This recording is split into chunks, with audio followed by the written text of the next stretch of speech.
Ya Kak, baik Kak. Ya, Assalamualaikum warahmatullahi wabarakatuh. Teman-teman, suara saya kedengaran nggak? Waalaikumsalam. Suaranya kedengeran, Kak. Alhamdulillah kedengeran Kak. Kedengeran, Kak. Nah, untuk hari ini kita kembali lagi untuk belajar geografi. Tapi sebelum memulai pembelajaran, alangkah baiknya kita berdoa dan supaya kan doa itu untuk dijabah sama Allah Subhanahu wa Ta'ala. Semoga apa yang kita inginkan, apa yang kita harapkan ke depannya bisa dikabulkan oleh Allah Subhanahu wa Ta'ala. Nah, berdoa dimulai.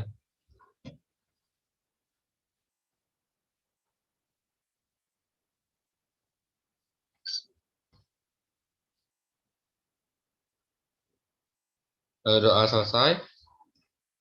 Nah, hari ini teman-teman udah pada dikerjain belum soal latihan 6-nya?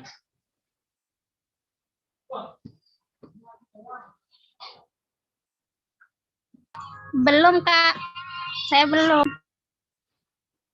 Oke, kalau belum, kita langsung bahas saja ya teman-teman ya. Oke, Kak. Oke, Kak. Oke, Siap, Kak.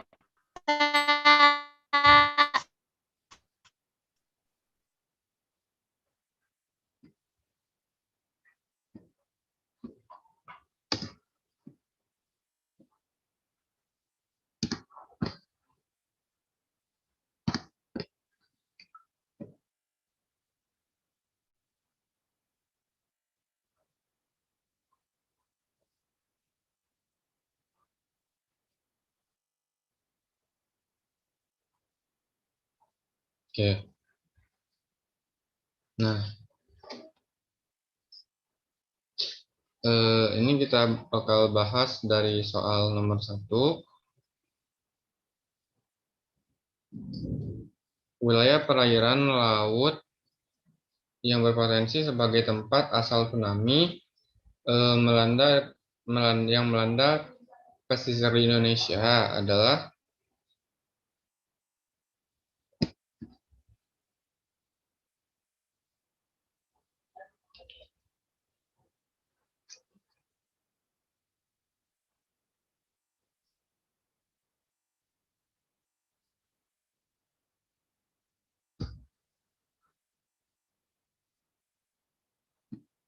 yang mana nih kira-kira teman-teman?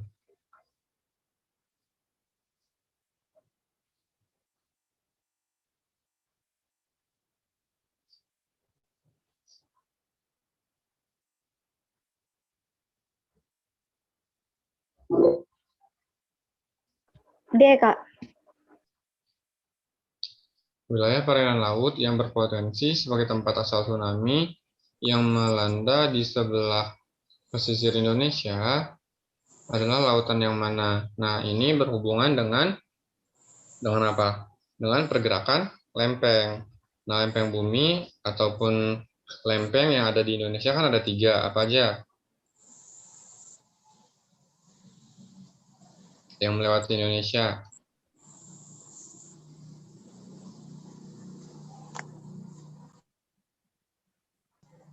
Ada Indo-Australia, ada Pasifik, sama lempeng Eurasia. Nah, ketiga lempeng tersebut menyebabkan wilayah Indonesia sering mengalami aktivitas kegempaan dan juga bisa menimbulkan tsunami.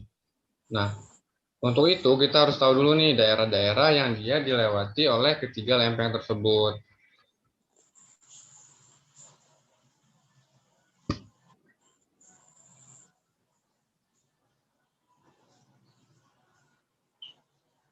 Wilayah perairan laut yang berpotensi sebagai tempat asal tsunami yang melanda dari pesisir Indonesia adalah yang mana?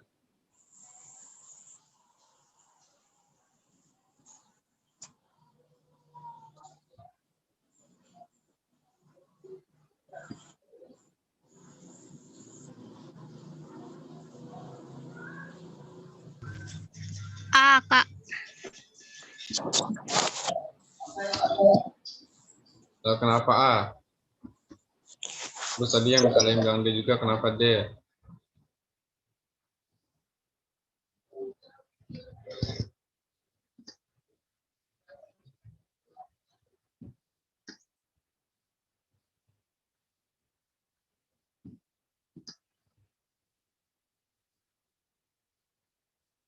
ya teman-teman. Nah ini coba kita lihat pergerakan lempengnya yang dia didasarkan pada peta kepulauan yang ada di Indonesia.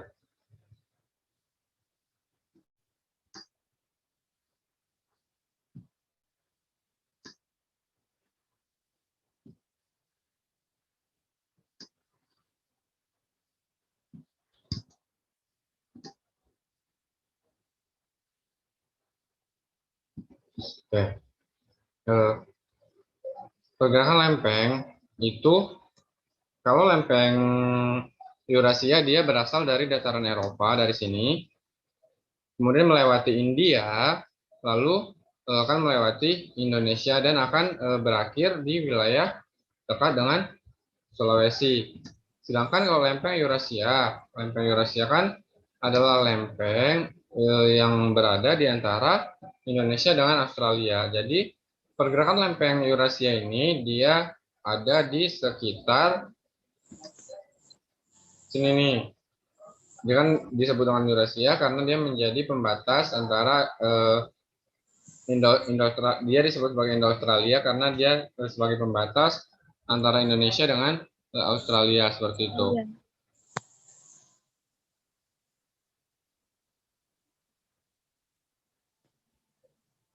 Nah, kemudian yang satu lagi itu ada Pasifik. Kalau Pasifik dia berasal dari daerah dataran Filipina. Dari dataran Filipina sama menuju ke wilayah Indonesia juga. Nah, kalau lempeng Pasifik dia adalah lempeng yang menyebabkan banyaknya aktivitas vulkanisme di wilayah Sulawesi, terus di wilayah Nusa Tenggara seperti itu. Nah, kita lihat lagi nih di soalnya. Wilayah perairan laut yang dia berpotensi sebagai tempat asal tsunami yang melanda pesisir Indonesia adalah yang mana?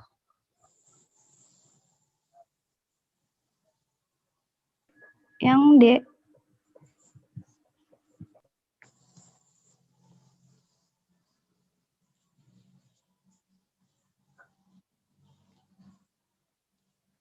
Yang mana?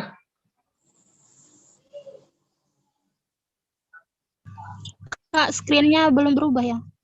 Oh iya, sorry, sorry.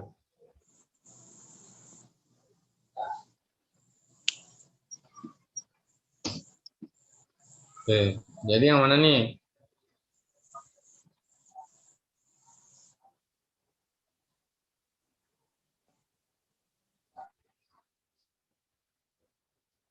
Beras biasa ya? C bukan, Kak.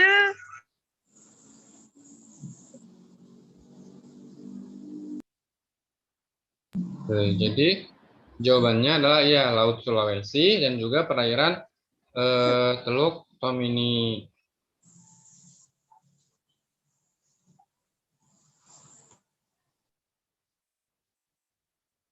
Yang nomor 2, faktor utama yang membuat wilayah Afrika Selatan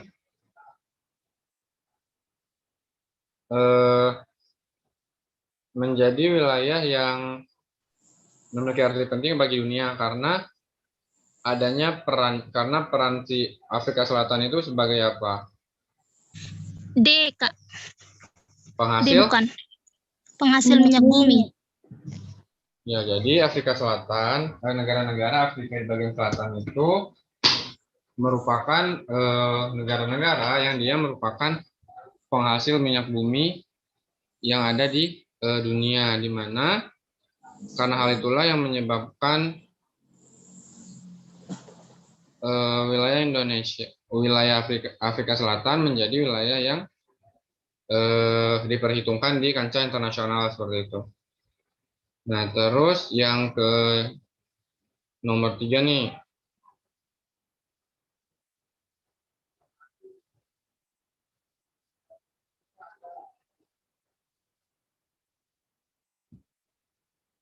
faktor penyebab lahan yang subur mudah kehilangan nutrisi sehingga menjadi tanah yang tandus.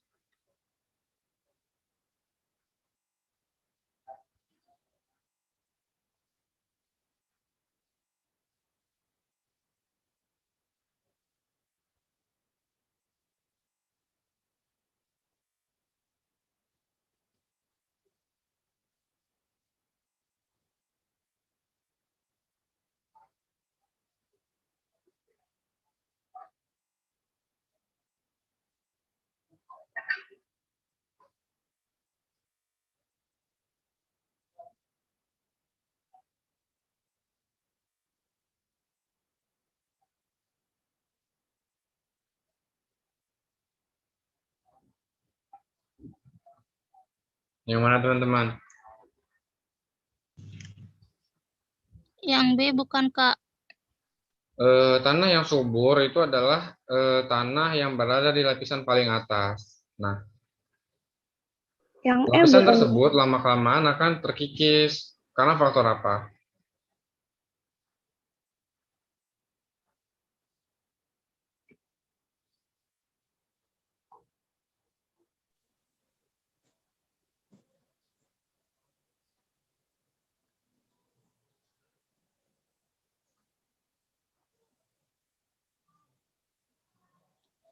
D ya, Kak.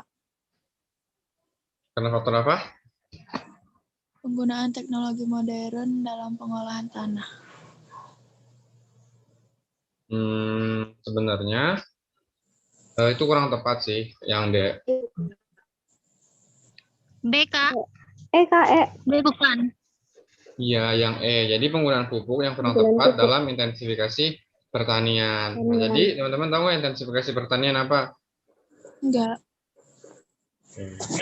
Enggak. Lagi.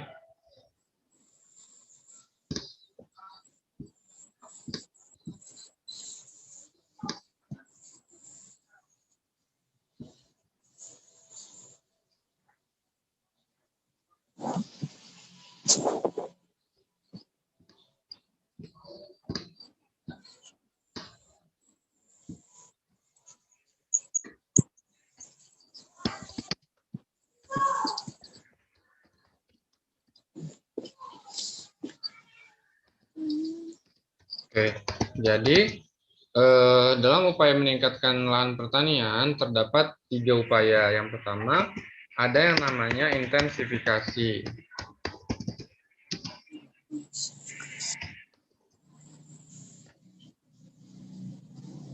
Kalau intensifikasi pertanian, dia yang gimana teman-teman?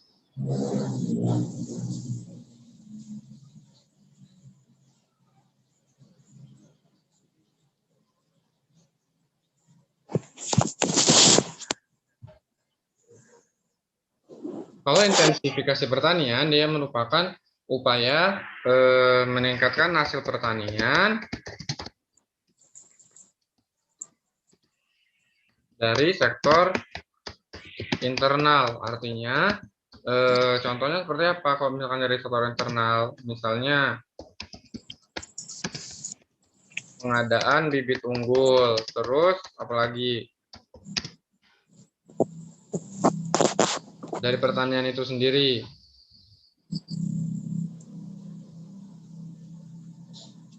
Terus irigasi, kemudian penggunaan Pupuk. pupuk.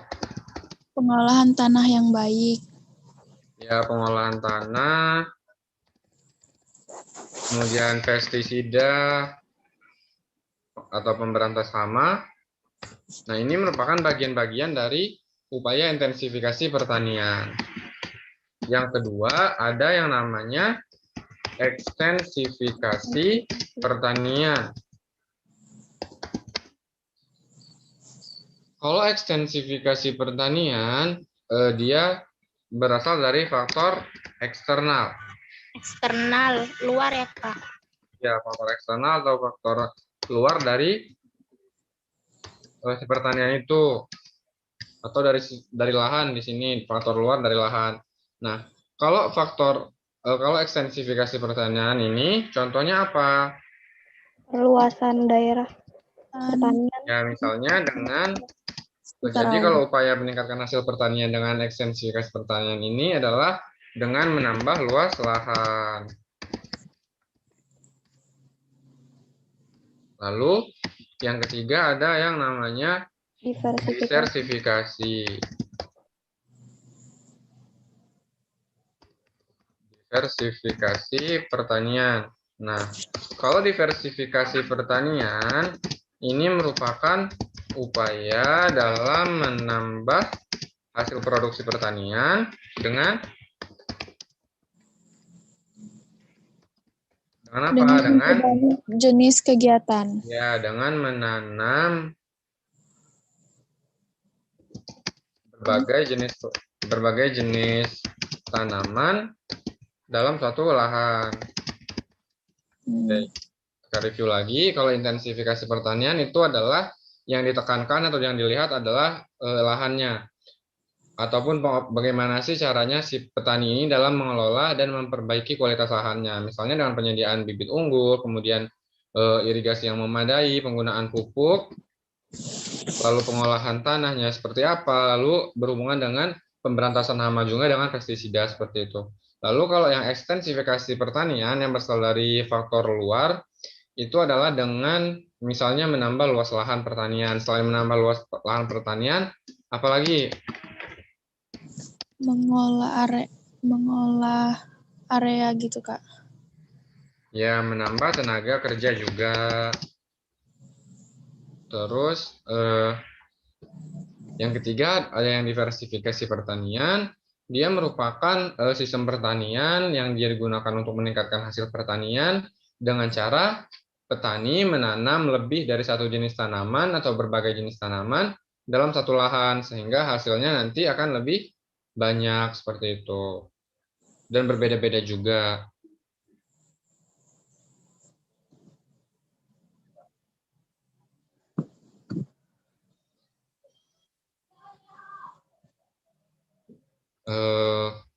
Sampai sini paham nggak teman-teman? Ada yang ditanyain nggak mengenai intensifikasi, ekstensifikasi, sama diversifikasi? Paham, Kak. Paham, Kak. Oke.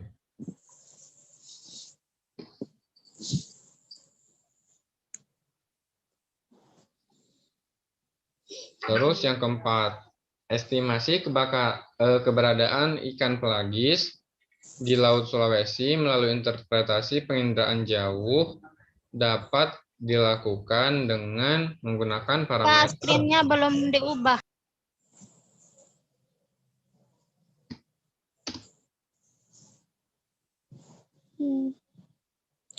Udah, Kak. Yang nomor 4 nih, estimasi keberadaan ikan pelagis di Laut Sulawesi merupakan interpretasi penginderaan jauh yang dapat dilakukan dengan menggunakan parameter apa?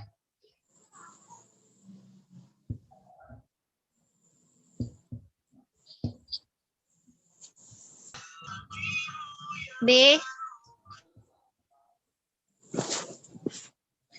Interpretasi itu apa ya, Kak? Oke, interpretasi penginderaan jauh. Jadi, interpretasi penginderaan jauh ini adalah dengan melihat atau interpretasi itu artinya mengartikan suatu fenomena yang dia kan penginderaan jauh kan suatu teknik untuk mengumpulkan data tanpa menyentuh langsung si objek. Nah, di penginderaan jauh ini ada unsur-unsur interpretasinya. Nah, unsur interpretasi penginderaan jauh ada berapa, teman-teman?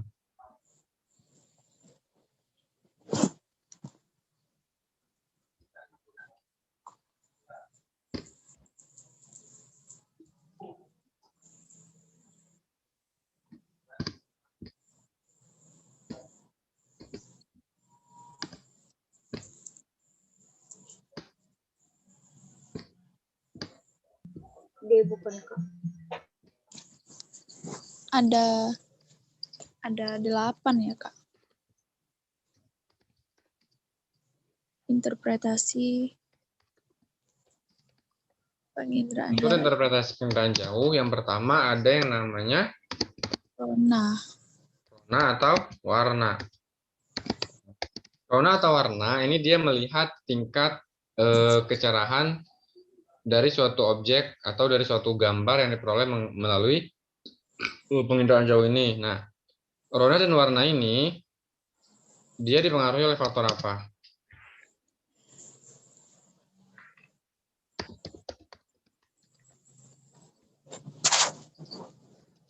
Suhu ya, Kak? Kalau rona dan warna dia dipengaruhi oleh faktor kemampuan si objek dalam memantulkan cahaya. Semakin besar suatu objek dalam memantulkan cahaya,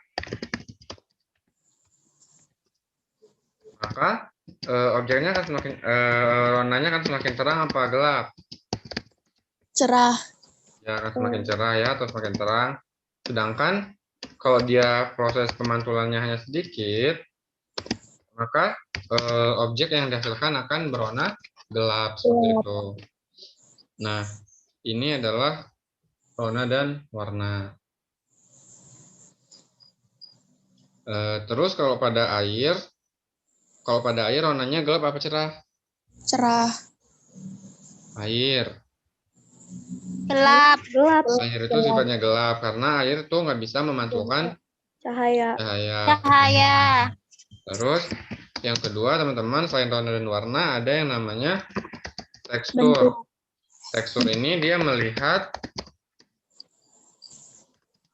halus atau kasarnya Suatu objek. ya. Nah, ini juga dipengaruhi oleh apa nih?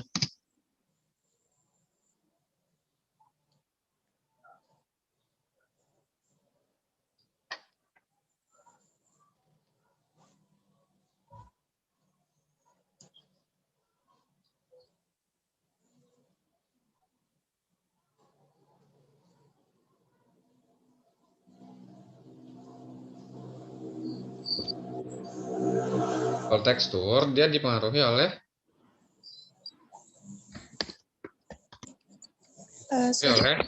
rona, juga dipengaruhi oleh rona dan kerapatan objek.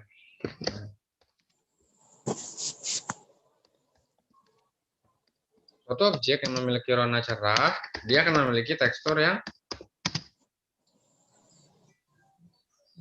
halus atau kasar. Kasar. Kasar. Terus kalau ronanya cerah, maka teksturnya Halus. kalau gelap, maka teksturnya halus. Halus. Nah, terus yang ketiga ada apa lagi? Yang ketiga ada pola. Kalau pola dia melihat suatu bentukan di permukaan bumi. Contohnya apa? Contohnya pola permukiman penduduk.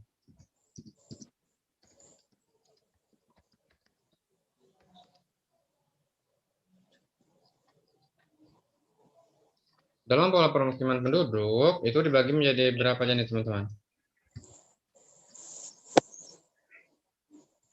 Bisa ulangi, Kak? Dalam pola permukiman penduduk ada apa aja nih polanya? Kalau pola permukiman penduduk Memusat, memanjang. Oh, yang memanjang itu bukan memanjang, memusat, sama menyebar. memusat, Iya itu, Kak. menyebar. Oh ya.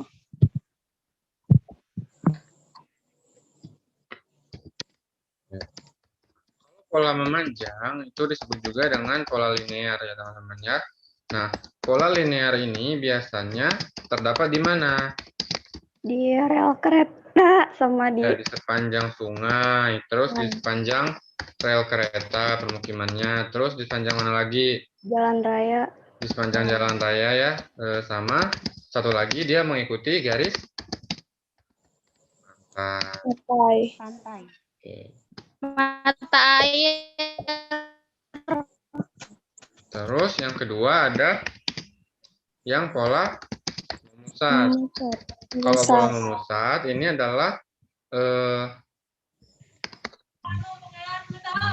pola permukiman yang dia terdapat di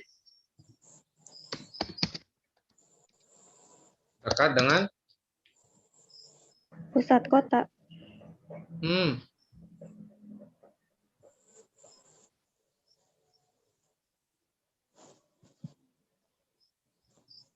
Sumber mata air atau sumber air ya. Nah, biasanya pola permukiman yang memusat biasanya dia adalah pola permukiman yang mengelilingi Kota. danau. Terus yang ketiga ada pola yang menyebar. Kalau pola yang menyebar ini adalah pola permukiman penduduk yang dia terdapat di mana? pegunungan. Ya, kenapa terdapat di pegunungan? Reliefnya itu loh.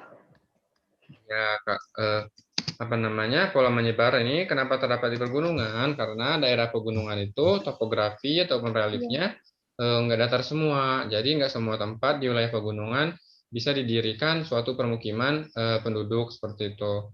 Nah, jadi pola permukiman menyebar, kenapa dia menyebar? Karena masyarakat yang tinggal di pegunungan mencari daerah yang dia memang memiliki topografi yang lebih landai.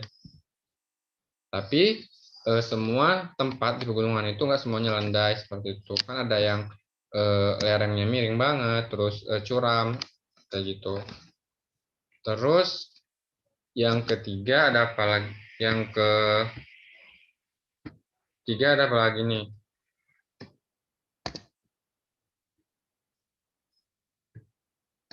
Unsur interpretasi yang ketiga ada? Bayangan nggak? Bentuk. Ada bentuk. Coba kalau bentuk, dia melihat bentuk dari Objek. si objek.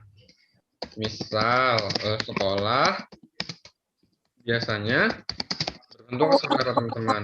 L. Berbentuk seperti huruf U atau L. U. Nah, terus yang kelima ada ukuran. Ukuran.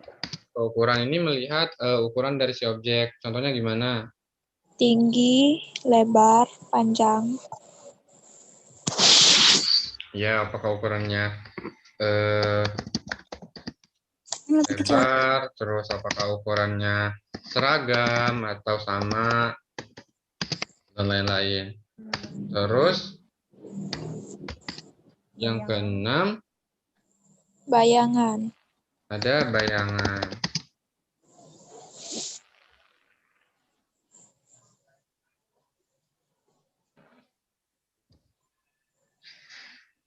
Kalau bayangan gimana teman-teman?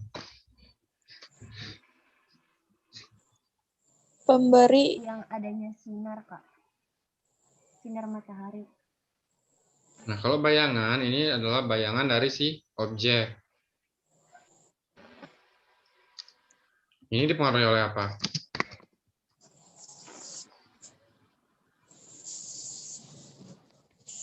Ketinggian suatu objek. Ya, dipengaruhi oleh tinggi objek. Sama apa lagi? Dan keadaan atmosfer. Cahaya.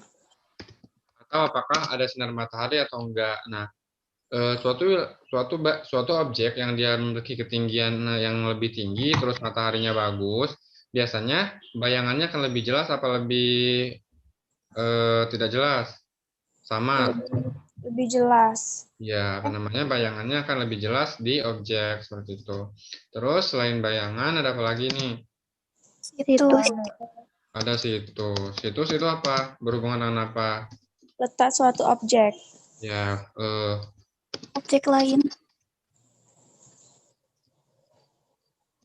situs ini merupakan dia berhubungan dengan lokasi atau letak suatu Objek. objek.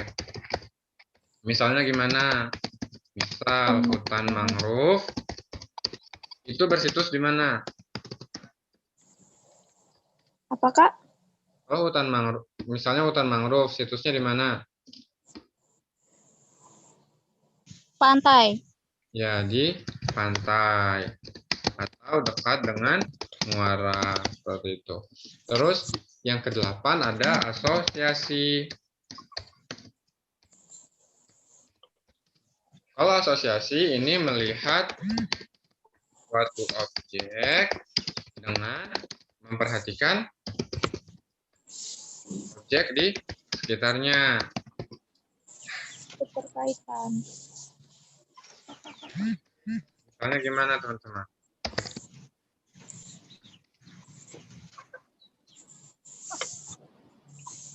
Misal objeknya lapangan sepak bola, maka asosiasinya apa?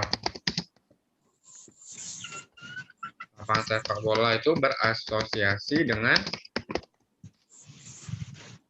Ada sih, Kak. Apa? Gawang. Iya, 2 buah gawang.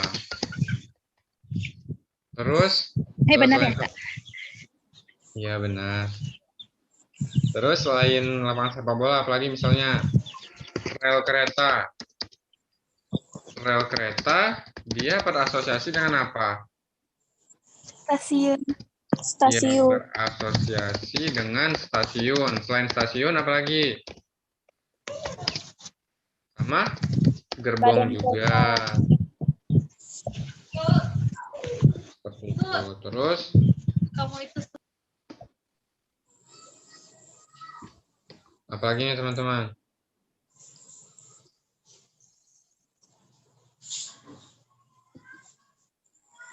Yang ke-9 Konvergensi. baru konfigurasi Bukti. bukti. Kalau konfigurasi bukti adalah kegiatan yang mengidentifikasi suatu objek,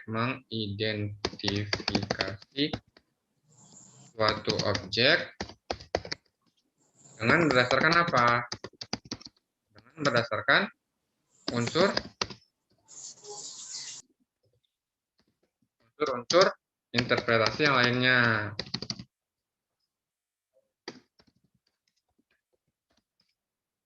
Nah, contohnya gimana? Misalnya gimana nih misalnya? Misal ronanya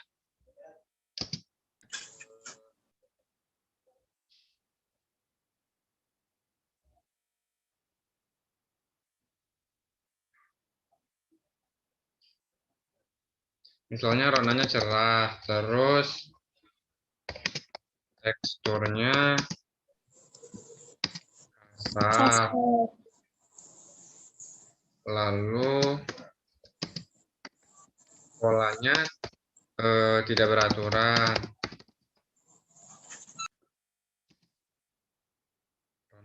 Rona cerah, tekstur kasar, pola tidak beraturan.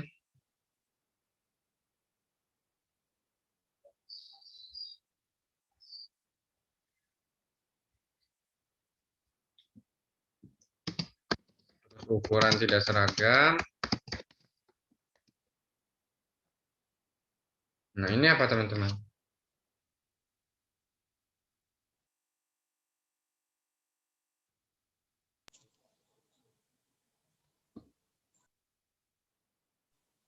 Apa itu, Kak? Oke, kita ganti aja. Misalnya polanya memanjang. Polanya memanjang. Ukurannya tidak seragam, ronanya gelap, teksturnya halus,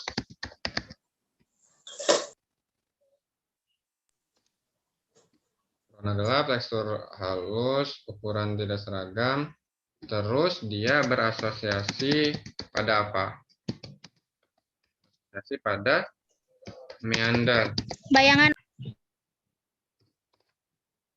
Nah, ini objeknya apa kira-kira teman-teman? Ronanya gelap, teksturnya halus, polanya memanjang, terus ukurannya tidak seragam, terus dia berasosiasi sama meander. Sungai ya? Ya, ini objeknya adalah sungai. Jadi, konfigurasi bukti itu adalah mengidentifikasi satu objek yang dia didasarkan pada karakteristik dari unsur-unsur interpretasi yang lainnya. Sampai di sini paham nggak mengenai unsur interpretasi pengendalian jauh? Paham, Kak. Ada yang ditanyain nggak?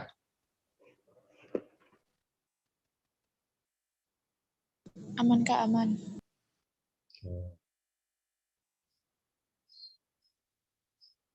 Terus, kita lihat lagi nih berarti. Estimasi keberadaan ikan pelagis di Laut Sulawesi melalui interpretasi pengendalian jauh dapat dilakukan dengan menggunakan parameter apa? Kak, maaf. Oh iya. Screen-nya belum.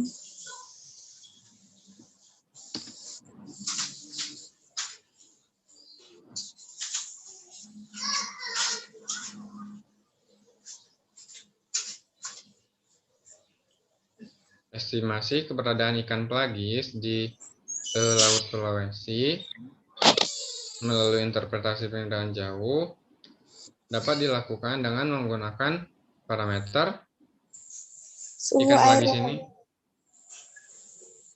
Suhu yang air mana laut. konsentrasi klorofil, terus kekeruhan air, terus konsentrasi sedimen atau pengendapan, terus suhu air laut, atau kecepatan arus laut. Kalau aku D, Kak, suhu air laut.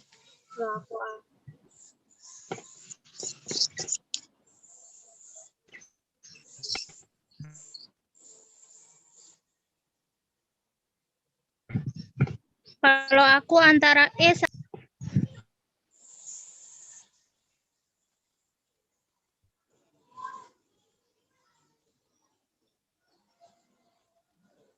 Oke.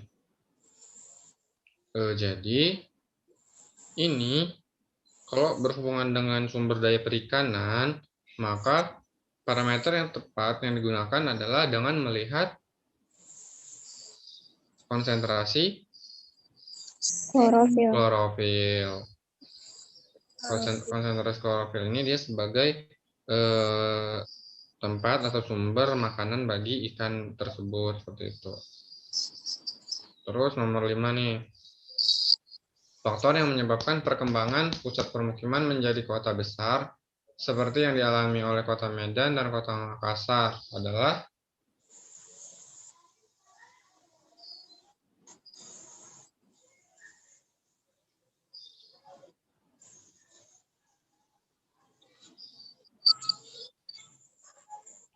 faktor yang menyebabkan perkembangan suatu permukiman menjadi kota besar seperti yang dialami oleh Kota Medan dan Kota Makassar adalah apa nih teman-teman?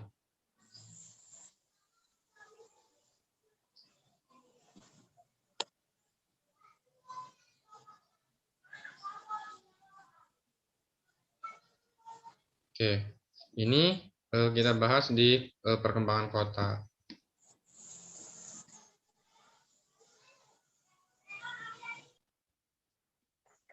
E bukan atau D? Oke. Iya kayak perkembangan Inggris.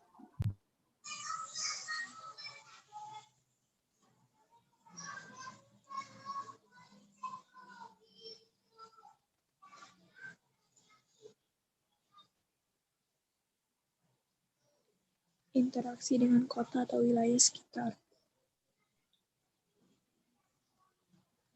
Ini teman-teman udah Kak. Udah di screenshot? Udah. Udah, Hapus ya. Kak. Hapus ya. Ya, Kak. Ya, Kak.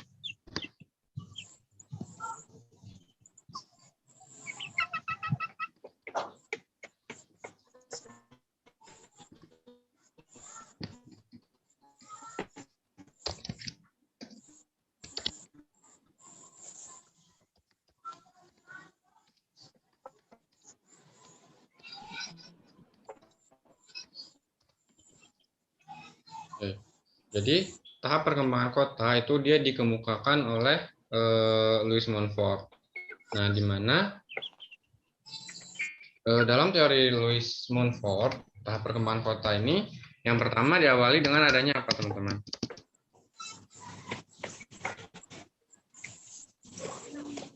Adanya geopolis atau kota kecamatan.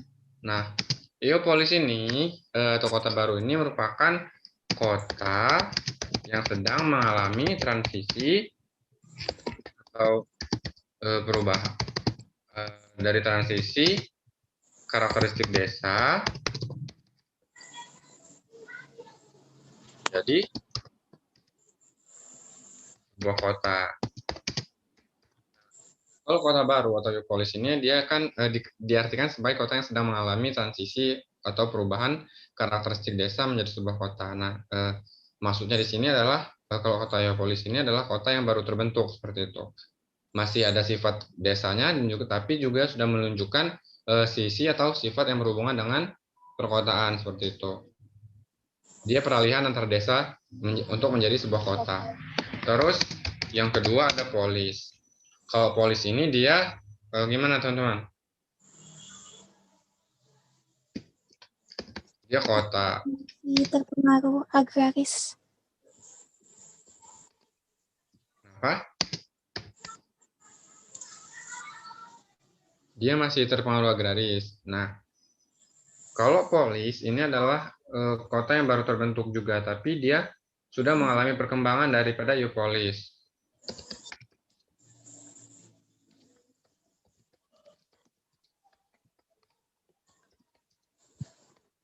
Di mana sektor jasa, kemudian sektor industri sudah mulai berkembang, tapi dalam jumlah yang belum signifikan. Terus yang ketiga, ada kota yang namanya Metropolis. metropolis. Kalau kota metropolis ini adalah kota yang dia dengan kemajuan di bidang apa? Industri ya, Kak. Industri dan jasa ya. Terus yang keempat ada yang namanya Megalopolis. megapolis. Kalau megapolis dia merupakan gabungan dari beberapa metropolis.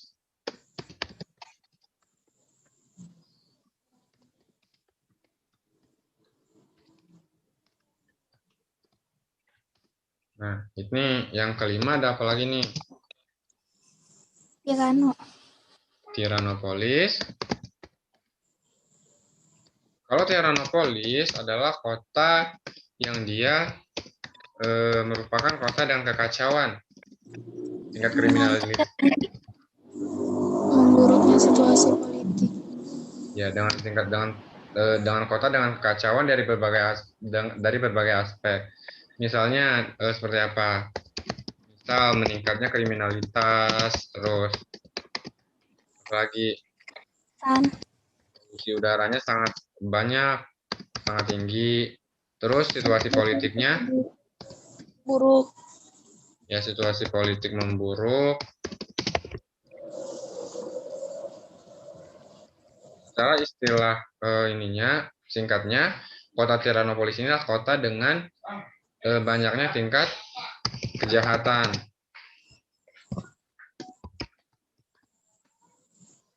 Yang terjadi di kota tersebut. Terus yang keenam, yang terakhir itu ada yang namanya nekropolis. Kalau nekropolis ini adalah kota mati, di mana kota nekropolis ini sudah nggak ada lagi kehidupan. Contohnya apa nih?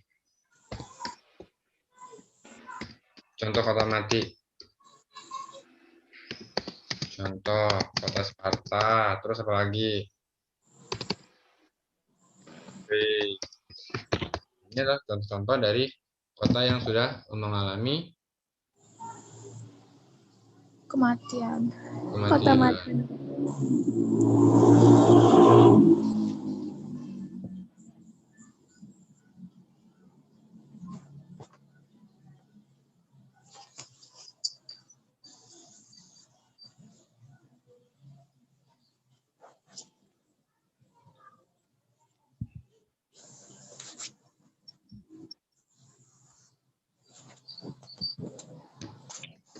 Nah, ini merupakan tahap perkembangan kota. Nah, kalau Medan sama Makassar tadi itu kota apa?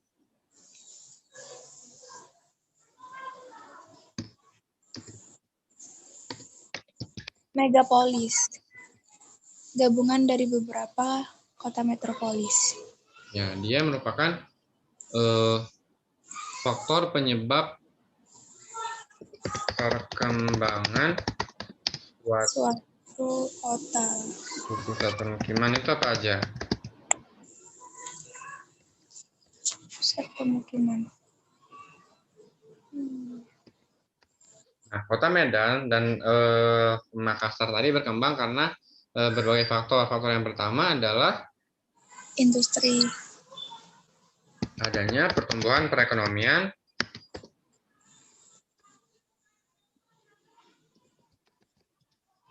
yang pesat.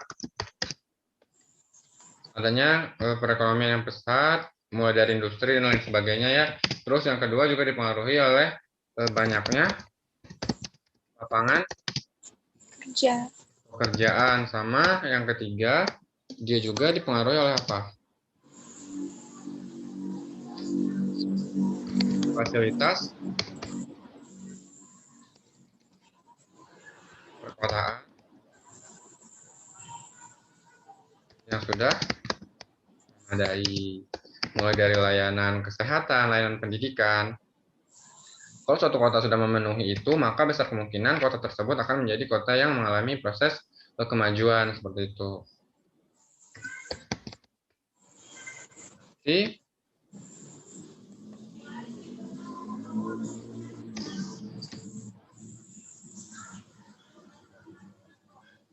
faktor yang menyebabkan perkembangan suatu pusat permukiman menjadi kota besar adalah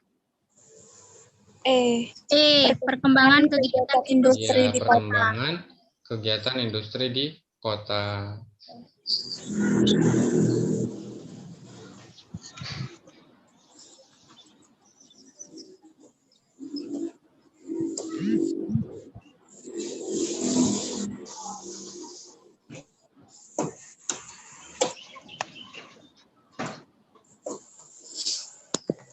Oke, selanjutnya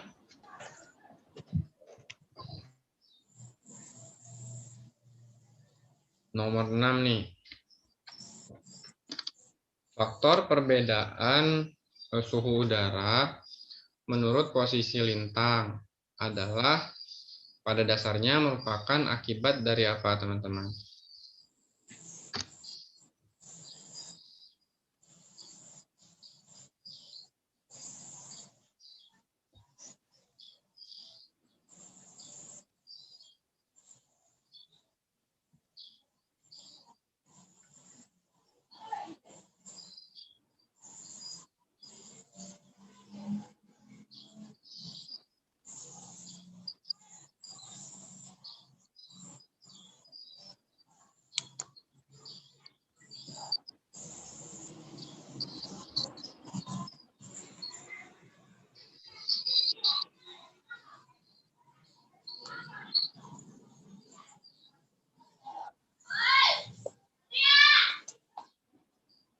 Akibat apa nih?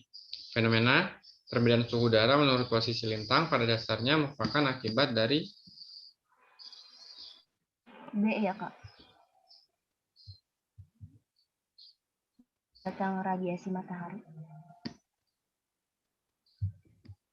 ya itu berhubungan dengan sudut datang radiasi matahari. Ini udah ya? Udah, Kak.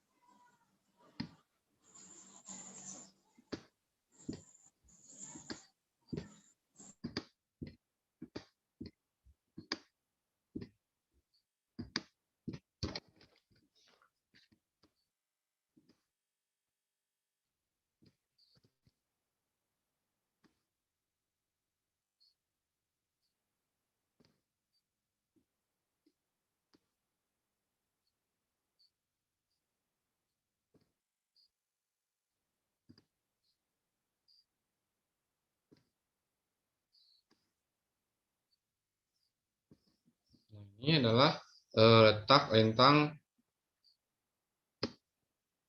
suatu ini. Nah, ini merupakan daerah wilayah 0. Ini derajatannya, derajat lintangnya ya. Ini merupakan wilayah 0 derajat. Nah, wilayah 0 derajat ini disebut juga dengan wilayah apa? Khatulistiwa. Wah, Garis. nah, sedangkan yang ini lintang berapa teman-teman di atas garis khatulistiwa? Lintang 23,5 derajat. Ini yang atas lintang utara apa lintang selatan? Lintang utara. Oke, yang ini 23,5 derajat lintang utara. Terus juga yang di bawah juga merupakan daerah 23,5 derajat. Tapi lintang selatan ini ya, di sini. Terusnya lagi.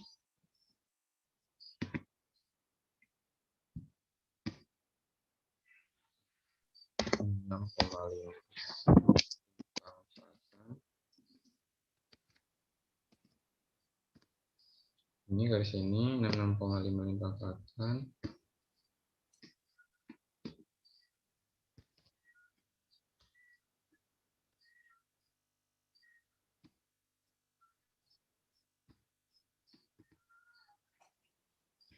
Terus 66,5 lintang utara.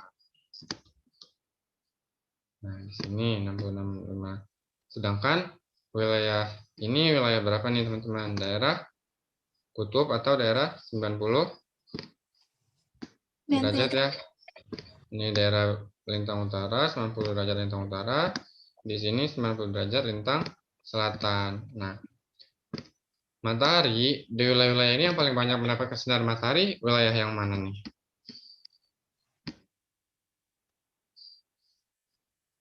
Tropis ya, khatulistiwa.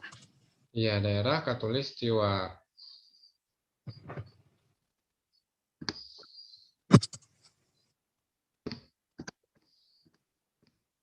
Kalau ini adalah mataharinya nih.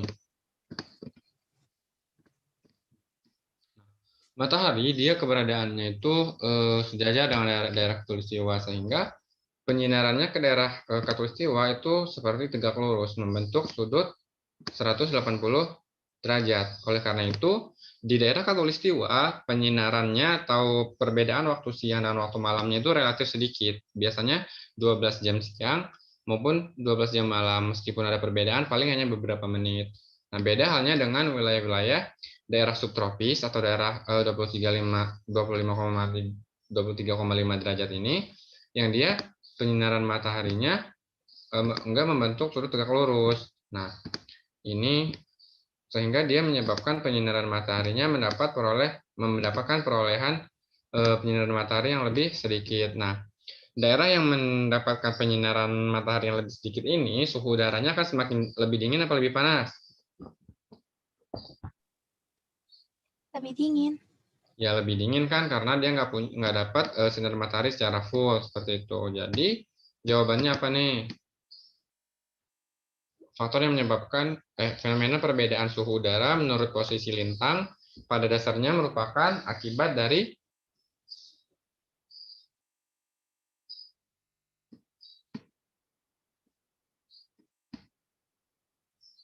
apa nih?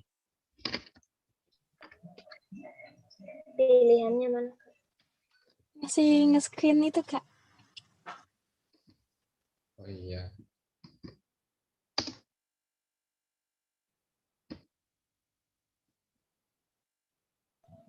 B, Kak. Sudut datang radiasi matahari, Kak. Ya, betul, berhubungan dengan sudut datang radiasi matahari.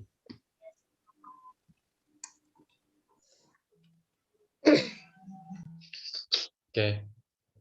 Selanjutnya nomor 7. Teman-teman.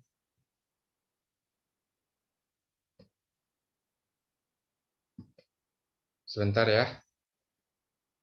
Oke, Kak. Oke, Kak.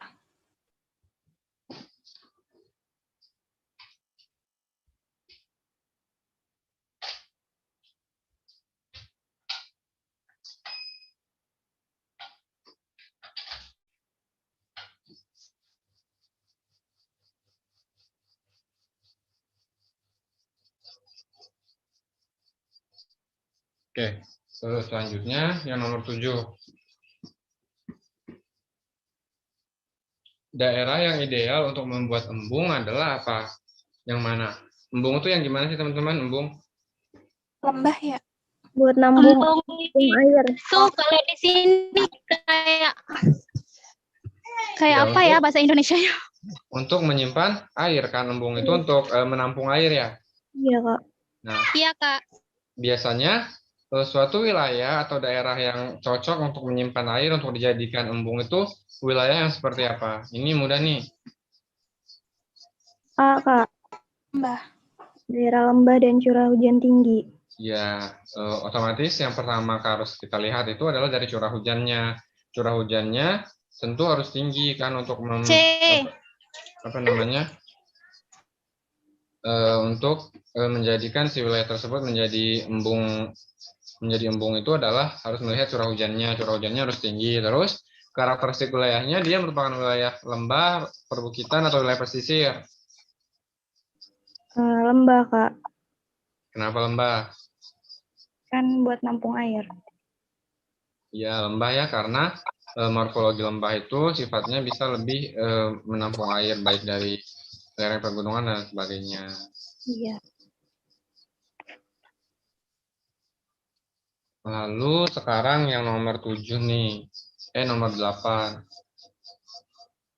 Bencana meteorologis yang dipicu oleh angin di wilayah 5 derajat lintang utara hingga 5 derajat lintang selatan pada umumnya menunjukkan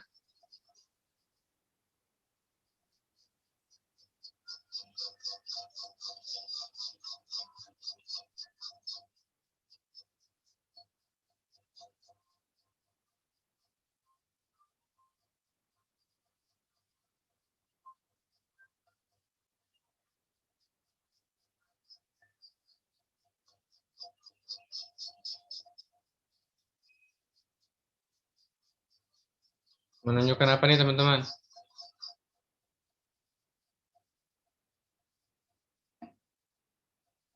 Oke.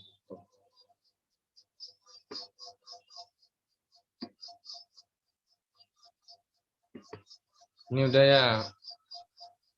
Udah, Kak. Ya, Kak udah.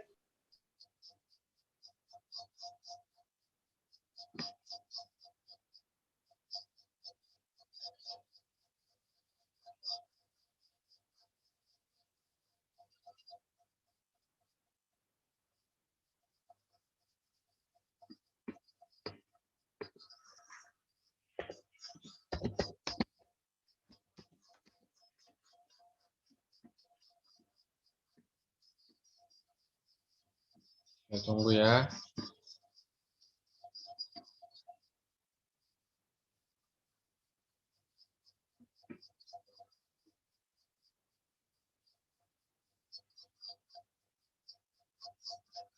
Oke, jadi bencana meteorologis itu apa sih teman-teman?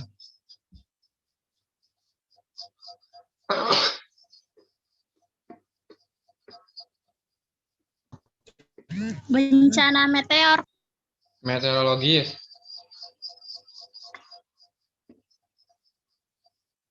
Apa itu?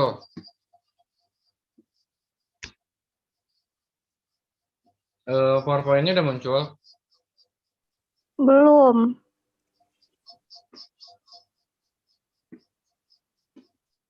Nah, sekarang. Udah. Udah ada, Kak.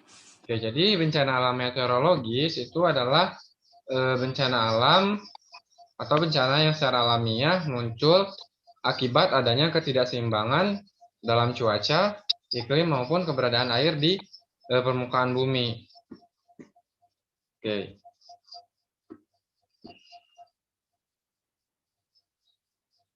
Ini merupakan beberapa contoh dari bencana meteorologis. Jadi kalau bencana meteorologis itu dia berhubungan dengan cuaca iklim, berhubungan dengan cuaca, berhubungan dengan iklim, dan juga berhubungan dengan keberadaan air di permukaan bumi. Nah, yang pertama bencananya contohnya itu ada thunderstorm atau badai guruf, terus ada tornado, ada kekeringan, ada blizzard, terus ada kebakaran, ada gelombang panas, terus tanah longsor, banjir. Nah, itu merupakan contoh-contoh dari bencana alam yang dia termasuk ke dalam bencana alam meteorologis. Yang pertama ada thunderstorm. Jadi kalau thunderstorm ini dia merupakan bencana alam meteorologis yang dia merupakan badai dengan disertai dengan hujan, angin, kilat, petir, dan kadangkala merupakan hujan es yang sangat dahsyat, yang juga disertai dengan tornado. Nah, terus yang kedua ada tornado. Kalau tornado itu dia angin yang dia sifatnya merusak ya.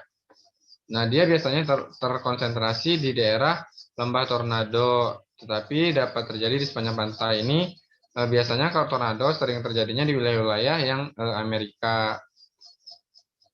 Kalau di Indonesia jarang. Terus ada juga siklon tropis. Nah, kalau siklon tropis atau angin siklon tropis, dia merupakan angin yang terbentuk atau angin yang terjadi akibat adanya daerah yang bertekanan minimum dikelilingi oleh daerah yang bertekanan maksimum. Sehingga daerah yang bertekanan minimum tadi yang wilayahnya lebih sempit atau lebih kecil dibandingkan daerah yang bertekanan maksimumnya menjadi pusat bagi pergerakan angin sehingga menyebabkan terjadinya angin siklon di sana. Nah, angin siklon dalam intensitas yang besar akan menyebabkan terjadinya badai siklon. Terus ada kekeringan. Kalau kekeringan yaitu kekurangan ketersediaan air ya. Ini juga termasuk ke dalam bencana meteorologis.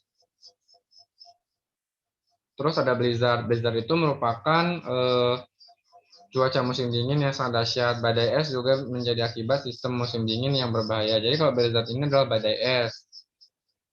Terus ada kebakaran. Kebakaran juga merupakan bencana alam meteorologis yang dia berhubungan dengan keberadaan titik panas. Terus dia juga berhubungan dengan pembakaran semak atau rumput kayu yang tidak terkontrol.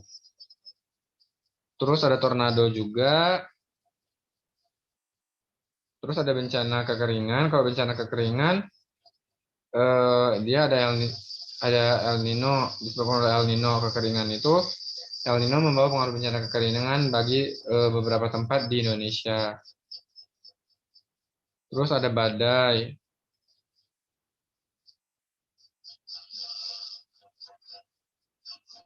Terus juga pada blizzard tadi, kebakaran. Terus ada gelombang panas. Gelombang panas ini menyebabkan aktivitas fisik manusia menjadi terganggu. Manusia dan seluruh makhluk hidup akan hidup, tumbuh, dan berkembang pada temperatur dan kelembapan relatif yang sesuai. Terus selain dia ini juga ada bencana tanah longsor, juga termasuk ke dalam bencana meteorologis. Lalu juga ada bencana banjir, seperti itu. Terus, nah, bencana meteorologis yang dia dipicu oleh angin di wilayah lintang 5 derajat lintang utara hingga 5 derajat lintang selatan pada umumnya menunjukkan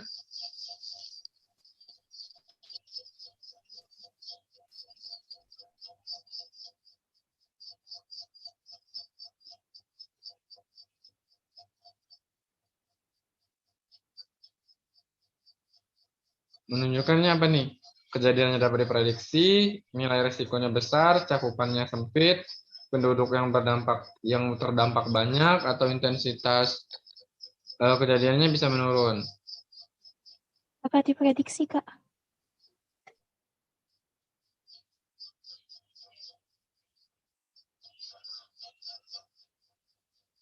Yang mana nih, teman-teman?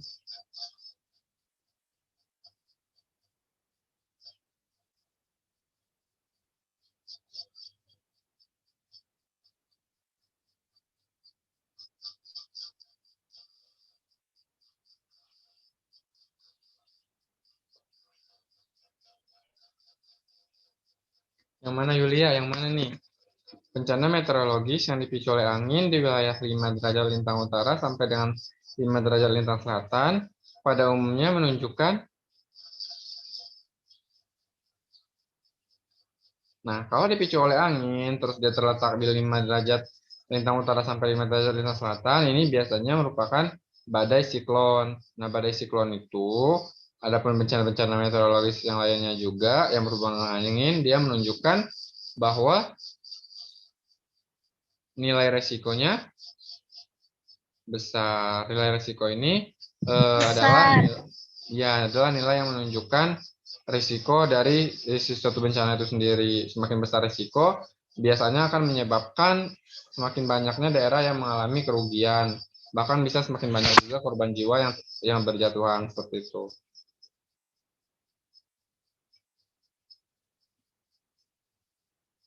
Terus nomor 9 sekarang. Screen-nya. Masih PPT, Kak. Ya, kita ya.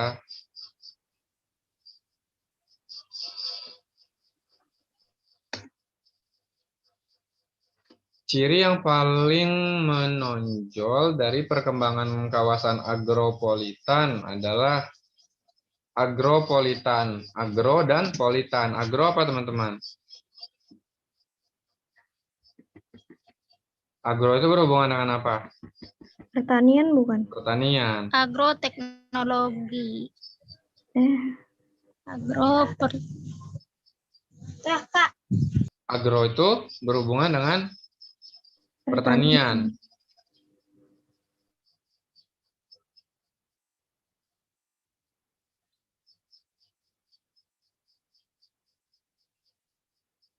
Yang mana nih? Ciri paling menonjol dalam pengembangan kawasan agropolitan adalah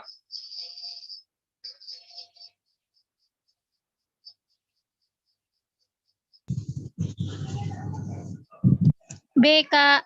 iya, yang B ya, yaitu dengan infrastruktur menjangkau seluruh kegiatan Oh ya, benar. pertanian seperti itu.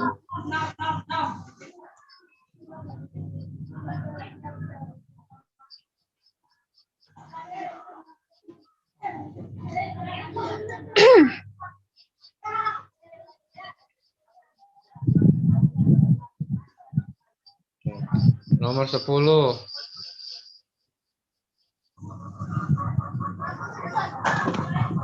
Flora endemik di Indonesia dapat diidentifikasi secara umum melalui pembagian wilayah berdasarkan garis Wallace. Benar, Kak ya. Benar atau enggak? Terus garis Wallace membagi wilayah kepulauan Indonesia berdasarkan letak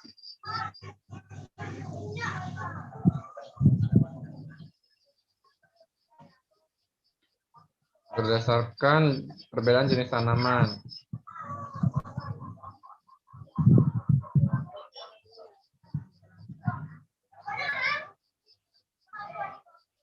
Gimana nih teman-teman? Benar, Kak. Benar enggak? Yang mana yang benar? Enggak tahu. Kok nggak tahu? Yang pernyataannya Yang pertama benar, Kak. pernyataannya benar, Kak.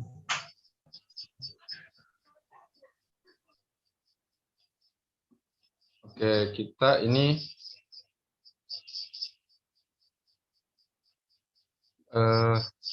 adalah berhubungan dengan persebaran flora dan fauna di Indonesia.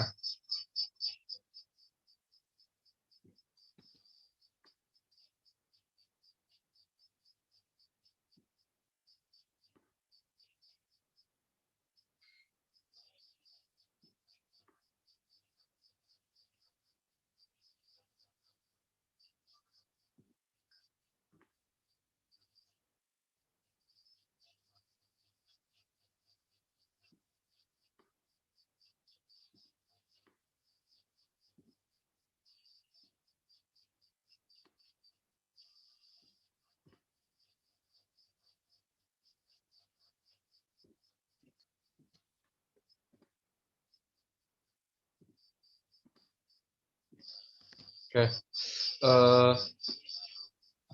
Pembagian flora dan fauna di Indonesia dibagi menjadi 3 wilayah ya teman-teman ya. Iya. Ada Indonesia bagian barat, Indonesia bagian tengah, sama Indonesia bagian timur. Kalau Indonesia bagian barat, dia tipe apa tipenya? Bertipe Asiatis. Asiatis. Terus kalau di Indonesia bagian tengah, tipe apa?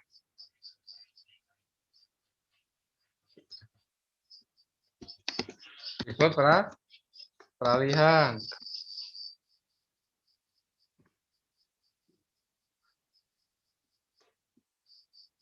Nah, sedangkan tipe yang paling timur adalah tipe apa nih? Australis. Ya, tipe Australis.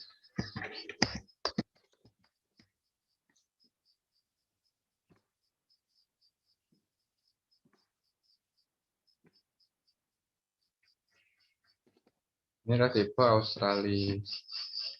Nah, di setiap tipe ini dia memiliki karakteristiknya masing-masing. Kalau tipe asiatis, karakteristiknya gimana teman-teman?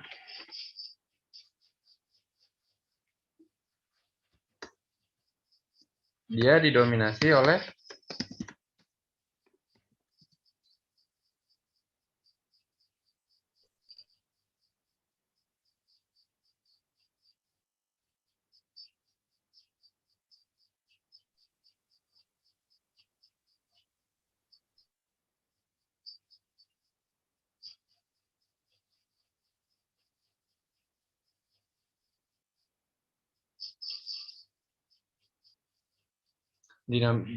kalau asiatis didominasi oleh apa teman-teman?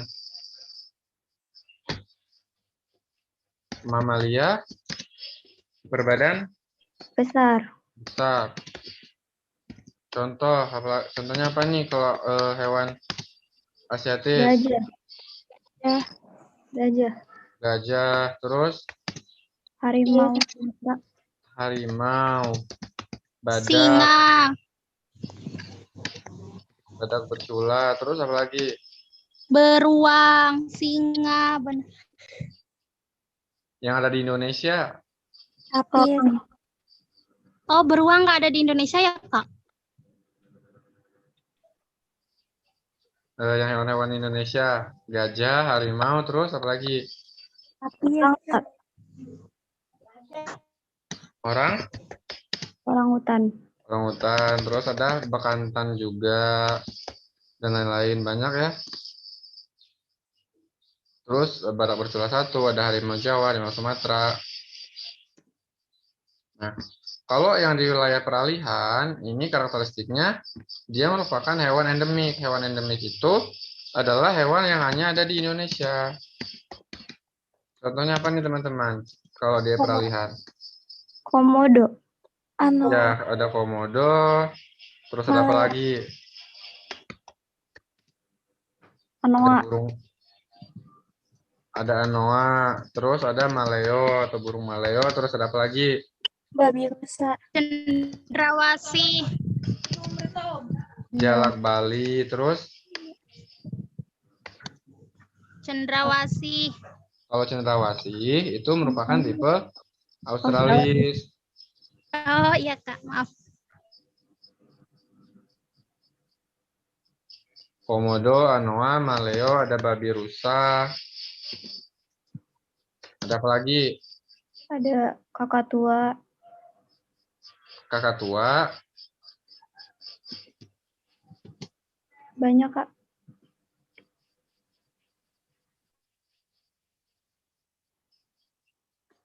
Nah, ini adalah tipe peralihan. Terus yang ketiga itu ada tipe Australis. Kalau tipe Australis adalah tipe apa? Cendrawasih, Orangnya berkantung. Ya, burung yang lang. didominasi oleh hewan berkantung dan burung dengan warna yang corak yang beragam. Nah, contohnya apa? Kalau tipe Australis ada cendrawasih, terus Kanguru. terus Ada koala. koala, terus apa lagi? Burung kasuari. Bunglon, Walabi. Terus ada apa lagi? Sang berkantung. Ya, marsupial ya. Walabi, terus ada merak, Kasuari. kasuari. Ini adalah hewan-hewan di Australia. Nah, jadi dalam Kak, proses kalau pembagian. bunglon itu maksud Kalau bunglon, kenapa bunglon? kalau bunglon itu masuk ke hewan tipe apa, Kak? Kalau bunglon itu dia masuk kemana aja. Kalau bunglon dia nggak menjadi prioritas dalam pembagian hewan berdasarkan zonanya ini. Jadi kalau bunglon tuh di Jawa ada, di Sumatera ada, di Kalimantan ada, Sulawesi ada, Papua ada, di Bali juga ada bunglon. Semuanya ada bunglon. Nah, jadi itu nggak menjadi Oh prioritas gitu dalam Kak. Kalau di pembagiannya. luar negeri? Kalau di luar negeri kenapa? Kalau di luar negeri itu bunglon ada Ada bunglon, di semua tempat ada bunglon. nggak? Oke. Ada. Kasih Kak. Terus nih garisnya. Kalau garis yang membatasi antara wilayah tipe Asiatis dengan tipe peralihan, ini garis apa? Wallace. Ya, garis Wallace. Sedangkan yang membatasi wilayah peralihan dengan wilayah Australis adalah ini Wallace ya nih teman-teman. Iya. Ini garis apa nih? Weber, Kak. Garis Weber.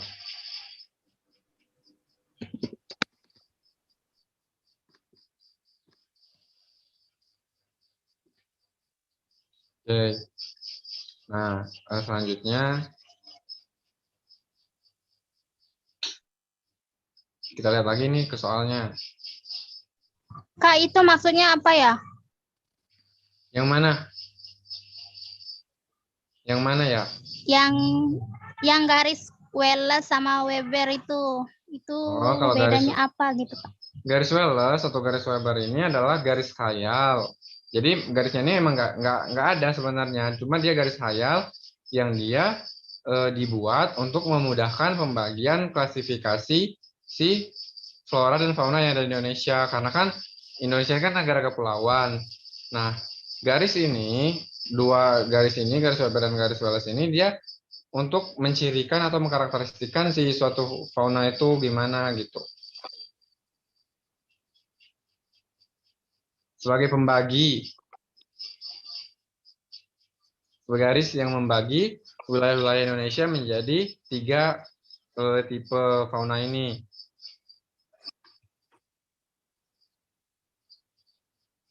Oh iya Kak.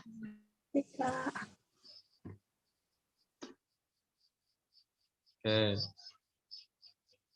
Flora endemik di Indonesia dapat diidentifikasi secara umum melalui pembagian wilayah berdasarkan garis Wallace.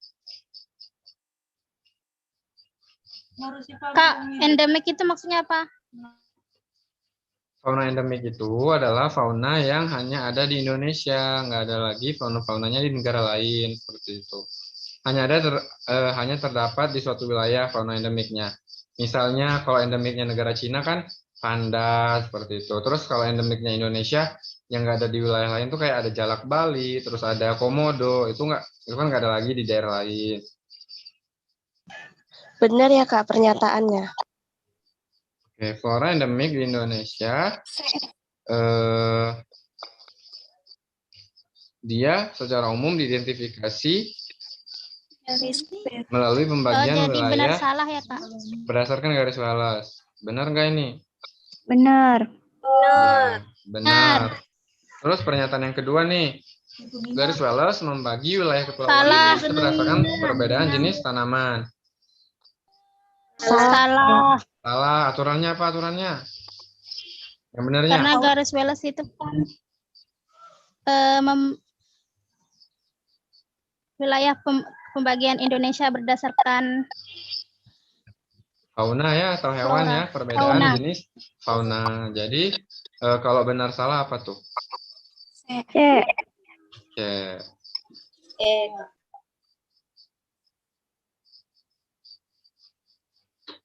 Penetapan kawasan aglomerasi industri dapat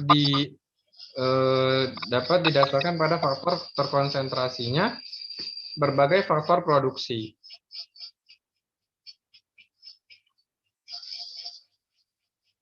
Benar nggak? Oke. Benar ya? Aglomerasinya apa teman-teman? Konsep aglomerasi apa? Musat. Tadi Mengelompokkan. iya. Ya, penetapan kawasan aglomerasi industri dapat didasarkan pada faktor terkonsentrasinya berbagai faktor produksi. Benar apa salah nih? Benar. Benar ya?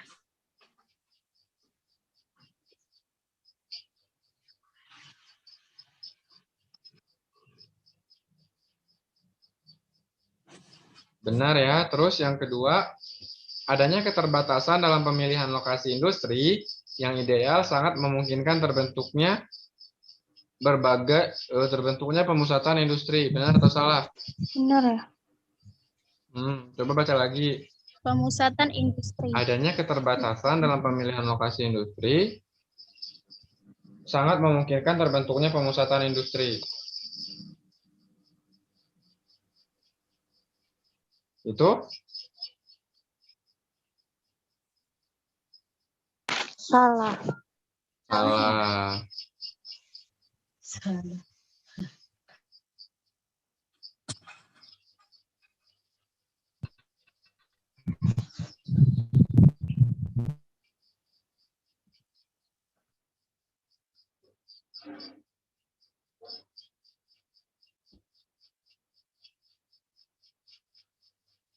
Jadi jawabannya apa nih? C. C.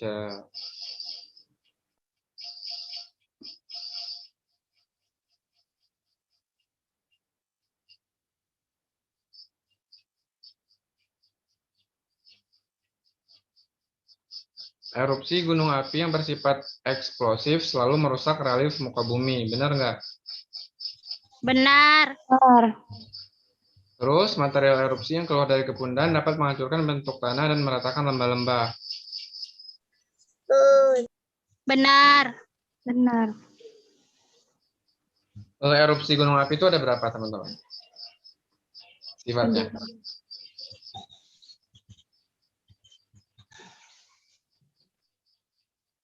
Ada berapa?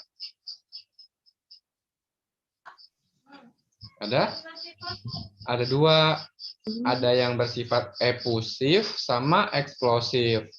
Kalau letusan yang bersifat efusif itu adalah letusan gunung api yang sifatnya hanya berupa lelehan. Dia sifatnya nggak terjadi ledakan. Kalau efusif dia lebih lemah. Sedangkan kalau eksplosif dia terjadi ledakan, terus letusannya dahsyat. Nah, yang eksplosif ini bisa merusak relief muka bumi, ini benar. Kemudian material erupsi yang keluar dari kepundan dapat menghancurkan bentuk tanah dan meratakan lembah-lembah. Ini juga benar. Benar-benar. Berhubungan nggak? Berhubungan. Ya, Berhubungan. A ya, Kak. Ya, yang A.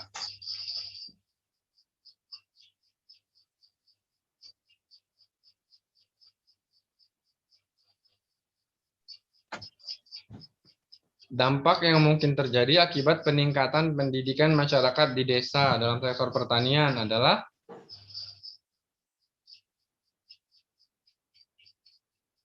Peningkatan inovasi pertanian.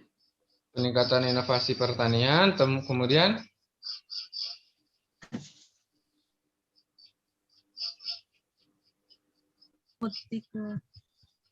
ini jawabannya yang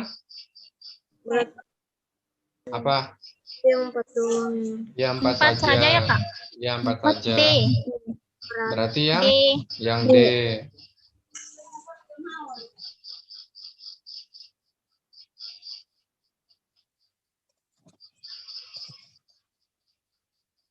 Nah, nomor 14 nih. Tadi baru dibahas. Distribusi permukiman yang dia memperlihatkan pola terpencar atau menyebar biasanya terdapat di mana? Pegunungan tinggi. Di Pulau Jawa. Ya, terdapat di daerah pegunungan tinggi di daerah di Pulau Jawa. Iya. Oke. Terus yang 15, dampak dari fenomena La Nina yang kuat terhadap bidang pertanian di Jawa adalah? La Nina itu apa, Kak? Oke, kita bahas dulu.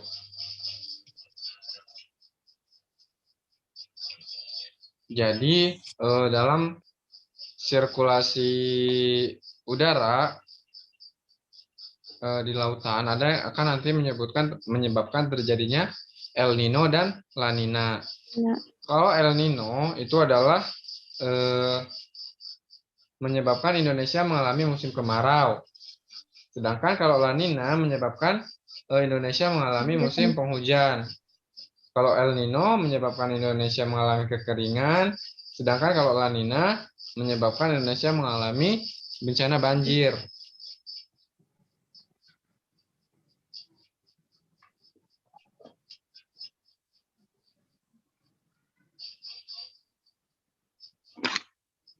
Nah, dampak dari fenomena La Nina yang terjadi untuk bidang pertanian adalah apa, teman-teman? C bukan, Kak. 2 dan 4. Jumlah produksi jagung menurun, Iya, terus kan kekurangan jumlah produksi jagung. padi. Kalau Nina itu tadi kakak bilang menyebabkan banjir ya kak? Iya, Hujan ya. maksudnya kalau La Nina ini kan curah hujan di Indonesia mengalami berlebih nih, Berarti 1 dan berlebihan. 3. Nah, yang mana nih? C. Dan 3. Aku 2 dan 4. Karena 2 dan 4 itu dia lebih ke dampak dari kekeringan nggak sih kak? Tapi kalau 1 dan 3 itu dampak dari kebanyakan curah hujan air gitu. Iya, benar sih menurut saya. Soalnya kayak jumlah produksi jagung itu semakin menurun kalau Kan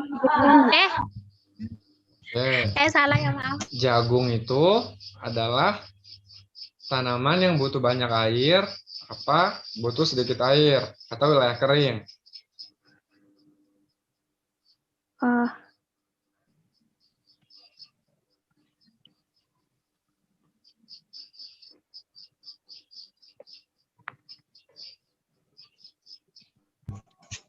Padi gogo itu apa, Kak? Jenis padi itu. Tadi gimana? Jagung itu butuh banyak air atau merupakan tanaman kering? Awalnya butuh air, Kak, tapi lama-kelamaan kalau mau dipanen kan harusnya nggak butuh air. Banyaknya air. Butuh air kak. Iya, jagung itu dia nggak butuh banyak air. Dia bisa tumbuh di lahan kering kalau jagung. Nah, kalau misalnya terjadi La Nina, produksi jagungnya akan naik apa turun? Turun. Turun. Terus jumlah produksi padi juga mengalami penurunan. Nah, kalau tembakau sama tebu itu adalah tumbuhan yang butuh banyak air.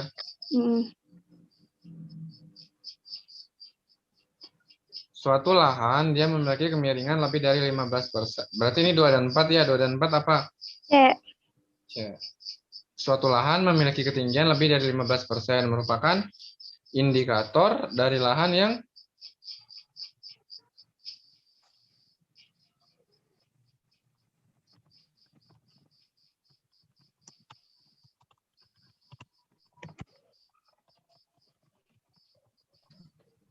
Kak, kemiringan lebih dari 15% itu termasuk landai atau gimana kak? Oke. Jadi kemiringan lebih dari 15% ini dia miring, teman-teman. Tapi belum termasuk ke dalam sangat miring.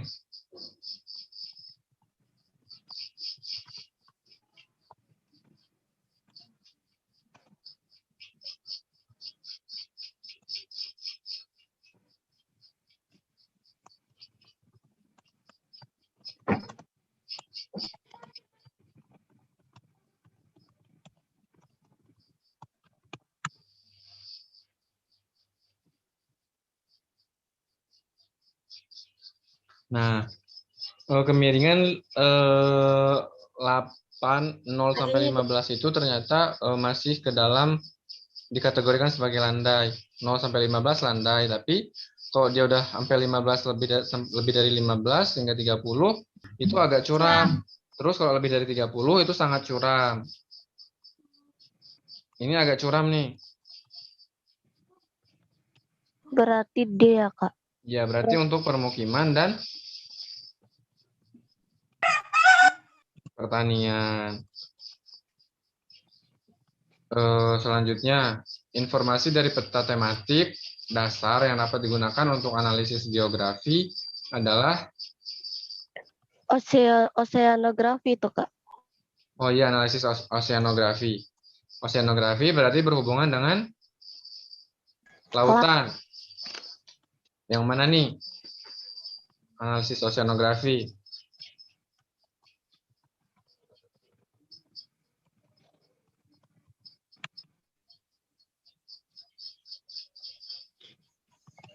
Tematik tinggi nggak sih Kak? Tinggi dan amplitudo gelombang laut.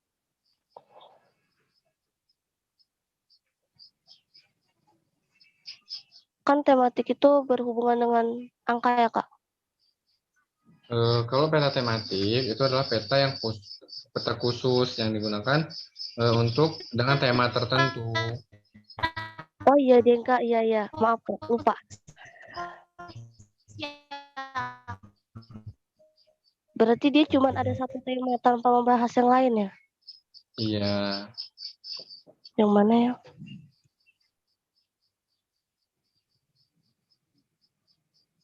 Yang bisa dipetain yang mana?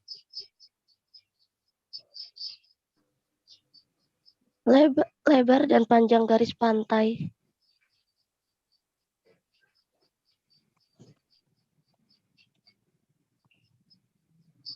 Tapi dia di bidang oceanografi. Itu berhubungan dengan Iya, Kak.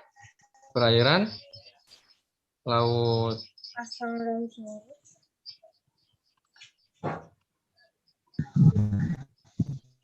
Oh, berarti D ya, Kak. Pasang dan surut bukan. Jawabannya yang mana yang bisa apa namanya? Dia berhubungan dengan apa? D. D. Bukan. C. Oh, di sini ada peta tematik dasar. Tematik dasar berarti yang mana teman-teman? Yang masih dasar banget. Pasang dan surut. Lebar Berarti dan benar panjang. tadi lebar dan panjang garis pantai. Ya. Nomor 18, faktor yang menyebabkan beragamnya terumbu karang di perairan Raja Ampat. Jadi, dalam proses pertumbuhan terumbu karang, dia memperhatikan apa? Suhu. Suhu, terus sama kejernihan air laut, terus apa lagi?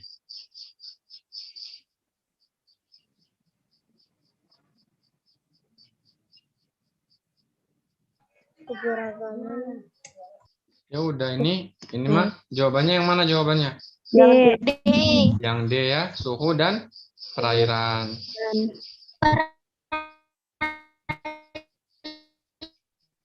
Selanjutnya 19. Konversi gambut di wilayah dataran rendah Pulau Sumatera dan Kalimantan menjadi lahan pertanian akan menyebabkan apa?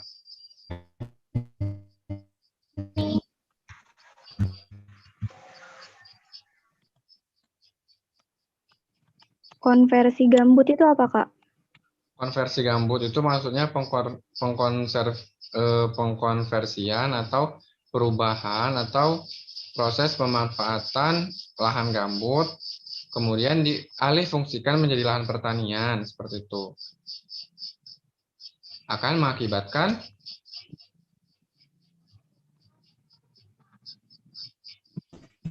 Muka air tanah naik. konferensi gambut di wilayah dataran rendah Pulau Sumatera dan Kalimantan menjadi dataran lahan pertanian akan mengakibatkan Evaporasi. Itu apa? Kak? konversi gambut di wilayah dataran rendah Pulau Sumatera dan Kalimantan menjadi lahan pertanian akan mengakibatkan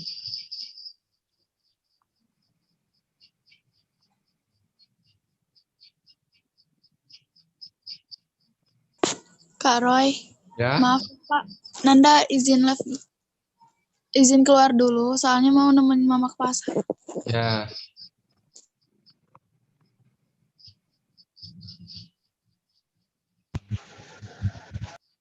Menyebabkan apa nih? Muka air tanah naik, Kak. Tapi nggak tahu. Cuma nebak. Bukan sih, Kak. Iya, tingkat infiltrasinya Berkurang. berkurang. Oke, sekarang nomor 20. Infiltrasi itu apa, Kak? Penyerapan air. Penyerapan air oleh tanah, infiltrasi itu. Faktor iklim yang memungkinkan keberadaan hutan sabana tropik yang ada di Pulau Nusa Tenggara itu luas adalah faktor apa?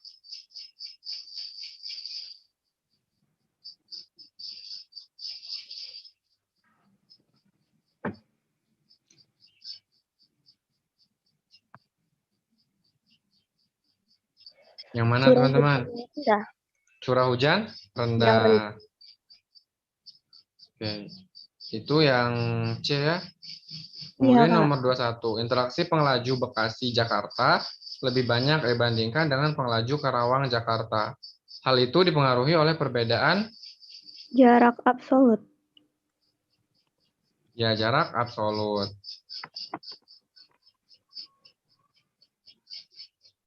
Persebaran penduduk dan fasilitas yang tidak merata antara desa dengan kota akan menciptakan urbanisasi, yaitu menimbulkan berbagai permasalahan kehidupan sosial. Salah satu program pemerintah Republik Indonesia untuk mengatasi permasalahan tersebut adalah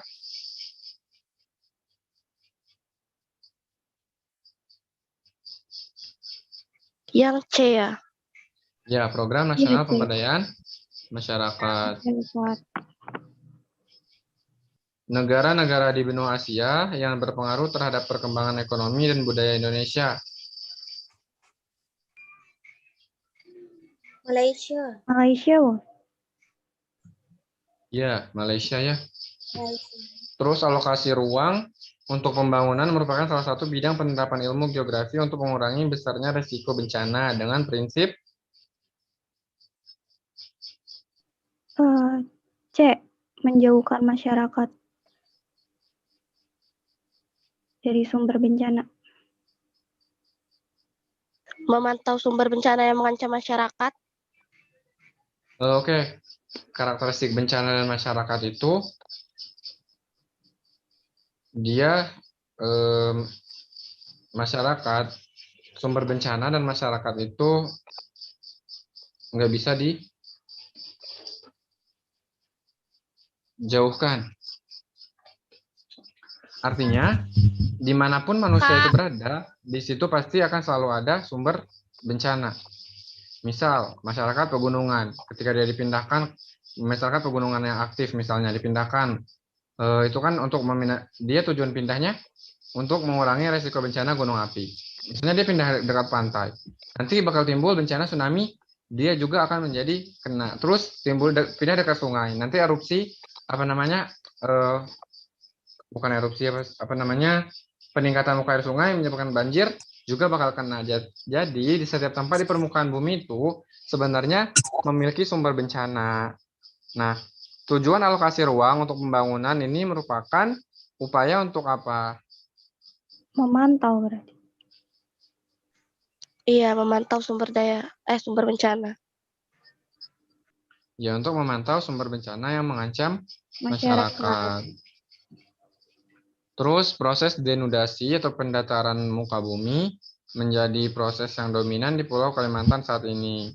Sebab tenaga endogen tidak lagi aktif bekerja di Pulau Kalimantan. Bentar Kak, Kalimantan itu tadi dia izin live. Itu Kak, Kalimantan itu kan bukannya dia nggak ada vulkanisme ya Kak? Iya. Berarti pernyataan kedua itu salah. Iya, pernyataan yang kedua salah. Terus pernyataan yang pertama benar apa salah nih?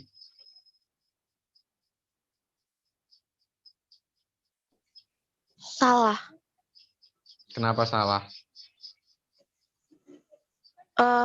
Emang lagi ada proses denudasi sekarang di Kalimantan. Terus juga pendataran muka bumi emang bisa muka bumi kita didatarin. Kalau bukan karena tenaga dari dalam bumi, kan manusia nggak bisa. Ya, jadi dua-duanya Salah. salah. Keduanya salah, itu jawabannya yang Yang E.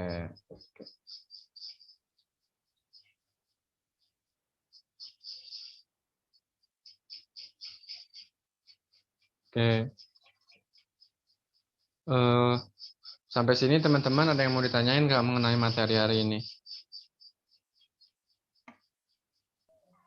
Aku Kak masih susah ngebedain El Nina sama La Nina tadi itu. Oke. Masih bingung mengenai La Nina sama El Nino ya?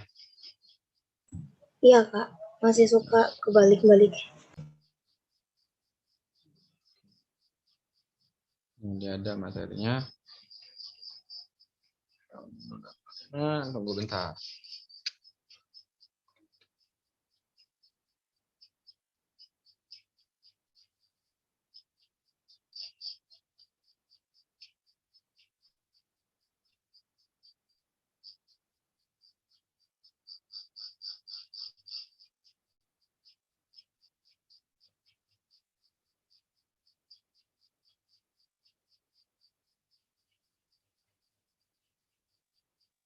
Oke, nah ini merupakan siklus dalam El Nino dan La Nina. El Nino dan La Nina itu sebenarnya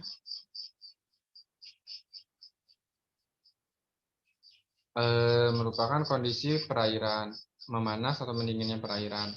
Nah, kalau El Nino, dia merupakan fenomena alam yang secara alamiah meningkatnya suhu muka air laut di sekitar Pasifik Tengah dan Timur. Sepanjang ekuator dan nilai rata-rata secara fisik El Nino ini tidak dapat dilihat atau tidak dapat ditentukan. Nah, kan Samudra Pasifik Tengah hingga Timur. Dia memanas, semakin memanas, kan salah satu bagian dari Pasifik itu di Indonesia ya, semakin memanas, dia menyebabkan curah hujannya tinggi atau rendah.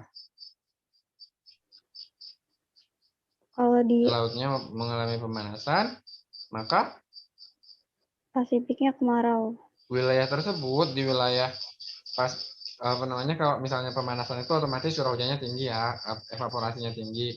Nah, di wilayah Pasifik Tengah dan Timur itu mengalami musim hujan nih di ketika El Nino, tapi di Indonesia sebaliknya, ketika El Nino di Indonesia mengalami musim kemarau. Beda lagi dengan yang La Nina. Kalau La Nina dia menurunnya muka air laut, suhu muka air laut di Pasifik Tengah dan Timur. Dia menurun, sedangkan di daerah yang lain muka suhu air lautnya mengalami proses peningkatan. Sedangkan wilayah Indonesia menyebabkan terjadinya musim penghujan. Paham nggak? Iya paham Kak. Nah, nanti kakak share materinya ya. Iya Kak.